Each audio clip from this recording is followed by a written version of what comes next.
Hoje, capítulo 5 da primeira epístola, da primeira carta de São João. Vamos juntos. Todo o que crê que Jesus é o Cristo nasceu de Deus. Todo o que ama aquele que o gerou, ama também aquele que dele foi gerado. Nisto conhecemos que amamos os filhos de Deus, se amamos a Deus e guardamos os seus mandamentos. Eis o amor de Deus, que guardemos os seus mandamentos. E seus mandamentos não são penosos, porque todo o que nasceu de Deus vence o mundo.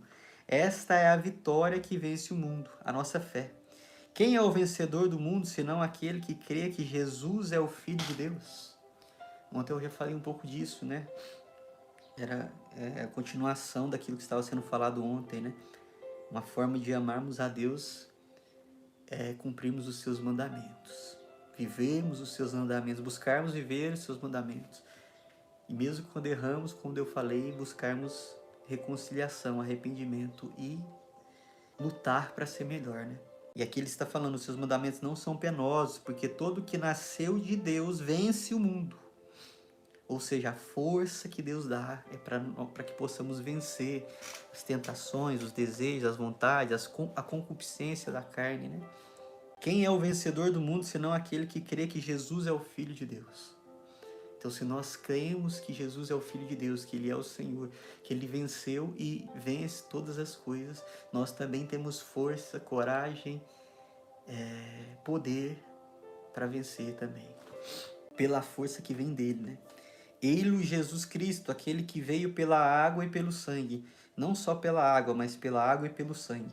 E o Espírito é quem dá testemunho dele. Porque o Espírito é a verdade. São assim três os que dão testemunho: o Espírito, a água e o sangue. Esses três dão o mesmo testemunho.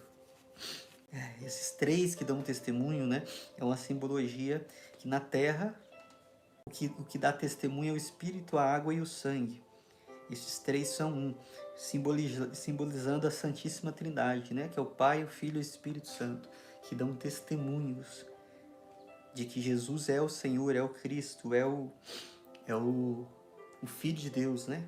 Aceitamos o testemunho dos homens, ora maior é o testemunho de Deus, porque se trata do próprio testemunho de Deus, aquele que ele deu do seu próprio Filho.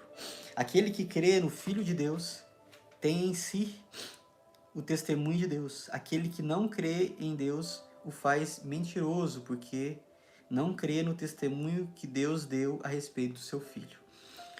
E o testemunho é este: Deus nos deu a vida eterna, e essa vida está no seu Filho, que eu acabei de falar agora há pouco.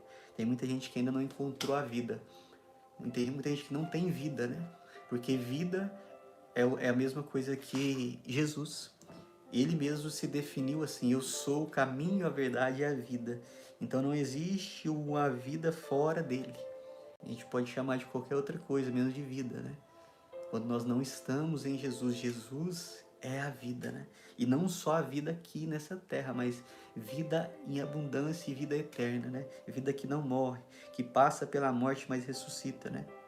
Quem possui o Filho possui a vida. Eu acabei de falar. Quem não tem o Filho de Deus não tem a vida. Olha isso. Quem não tem o Filho de Deus não tem a vida. Quem possui o Filho possui a vida. Se você quer vida, você precisa estar com Jesus, porque Ele é vida. Se você precisa ter amor, como a gente deu ontem, você precisa ter Deus, porque Deus é amor.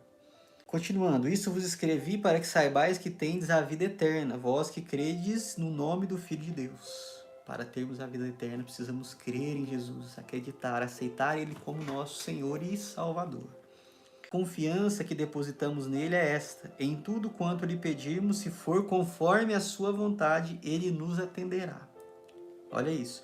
A confiança que depositamos nele é esta: em tudo quanto lhe pedirmos, se for conforme a sua vontade, Ele nos atenderá. Então nós pedimos muitas coisas a Deus, né? Mas se for conforme a vontade dele, Ele nos atenderá. Porque Ele sabe o que é melhor para nós. Ele sabe o próximo passo. Ele sabe se aquilo vai trazer bênção ou vai trazer maldição. Se vai trazer crescimento ou vai trazer problema, dificuldade, regresso, né? Por isso tem coisa que ele nos atende, tem coisas que não. E se sabemos que ele nos atende em tudo quanto lhe pedimos, sabemos daí que já recebemos o que pedimos. Então, se você pede algo e aquilo for vontade de Deus, você já pode agradecer. Então, pede e agradece, que se for vontade de Deus, já recebeu, já é seu. Você entende? É a fé, né? Quando a gente acredita sem ver, sem saber como, de que forma, de que maneira, né? Então, a gente pede e já agradece. Se não for, não vai acontecer. Não tem por que a gente se preocupar, se fadigar e ficar chateado também, porque vai ser o melhor para nós, da forma que for. Se alguém vê seu irmão cometer um pecado que não o conduza à morte, reze e Deus lhe dará a vida. Isso para aqueles que não pecam para a morte. Há pecado que é para a morte. Não digo que se reze por esse. Toda iniquidade é pecado, mas há pecado que não leva à morte. Os pecados venais e os pecados mortais, né? Aí depois você pode pesquisar melhor sobre isso. Pecados que levam à morte, pecados mortais. Pecados venais é os pecados que a gente comete, às vezes no dia a dia, em um pensamento, em uma fala. E aí a gente tem que se arrepender, né? E se confessar da mesma forma. Mas tem os pecados que são mortais, né? Que são os pecados contra os mandamentos, né? Não matar, não todos os pecados contra o mandamento, pecados mortais, onde a gente precisa realmente se confessar o quanto antes, se arrepender o quanto antes, né?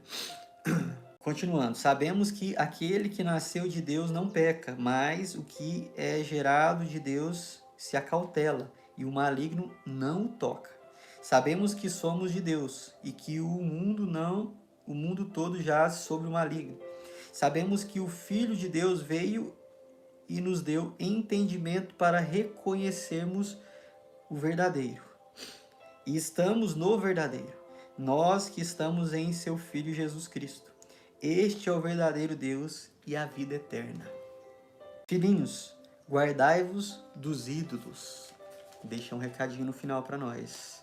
Filhinhos, guardai-vos dos ídolos. Tomar cuidado para não colocar ninguém no lugar que é de Deus. Quem é de Deus não peca. Quem peca é porque está sendo influenciado pelo maligno. E nós precisamos buscar ser influenciados cada vez mais pela palavra, pelas instruções que vêm de Deus, pelos mandamentos. E como eu falei, nós mesmo assim estamos sujeitos a errar, vamos errar, mas temos que buscar cada vez mais lutar, se arrepender e ser melhores. E no final ele deixa esse recado, né? Cautelai-vos, cuidado com os ídolos. Não, Deus não aceita ninguém no lugar dele. Isso é algo que Deus não aceita. Você colocar uma pessoa, uma coisa, o dinheiro, ou o trabalho, ou qualquer outra coisa no lugar de Deus. Isso Deus não aceita, porque o lugar é dele, é para ele. Tem uma coisa que a gente vê desde lá do Antigo Testamento, onde Deus ficava muito chateado. É quando construíam ídolos, quando adoravam outros ídolos, né? Depois Jesus vem falar, não tem como você ter dois senhores, ou vai amar um, vai odiar o outro, né? Não é possível amar a Deus e o dinheiro. E ele usa aqui o dinheiro porque muita gente se apega e coloca o coração no dinheiro e faz com que o dinheiro seja um Deus da vida dele. Mas aí isso pode entrar várias outras coisas, né? Pessoas que a gente pode colocar no pedestal do nosso coração, em relacionamentos, em artistas, influencers, tudo isso que a gente às vezes coloca em primeiro lugar na nossa vida, isso é muito, é como se a gente estivesse traindo a Deus, né? Porque Deus tem que ser o nosso verdadeiro amor, nosso primeiro amor.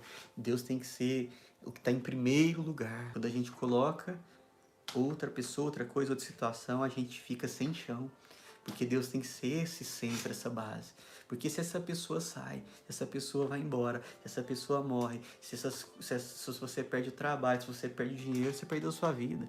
E isso nós estamos sujeitos a perder. A única coisa que não passa é Deus. Então, se você coloca ele como centro, como base, a chance de você estar sobre uma rocha, como diz a palavra, vai ser 100%. Porque isso não vai ser tirado de você. Deus não passa, não muda, não vai embora, a não ser que você não queira recebê-lo, não queira estar com Ele, mas Ele não nos abandona, não nos deixa. Como coisas e pessoas vão, nos deixam, nos abandonam ou a gente corre o risco de perder. Mas Deus não. Se a gente coloca Ele no centro, se a gente busca Ele todos os dias, se a gente convida Ele para estar em primeiro lugar na nossa vida, se a gente coloca de fato Ele em primeiro lugar na nossa vida com atitudes, nós estamos construindo a casa sobre a rocha, né? Nós vamos estar sempre estruturados e seguros. E é isso que Ele quer para cada um de nós. É isso que Ele quer para mim e para você. Que a nossa casa esteja construída sobre a rocha, para que nenhuma tempestade possa vir derrubá-la, mas que ela permaneça sempre de pé. Em meio a qualquer dificuldade, qualquer tempestade, qualquer tribulação, a nossa casa precisa permanecer. A casa do nosso coração, as nossas emoções, nossa mentalidade, a nossa vida, a nossa alma precisa permanecer e só vai permanecer se ela estiver firmada na rocha que é Jesus. Amém, minha gente?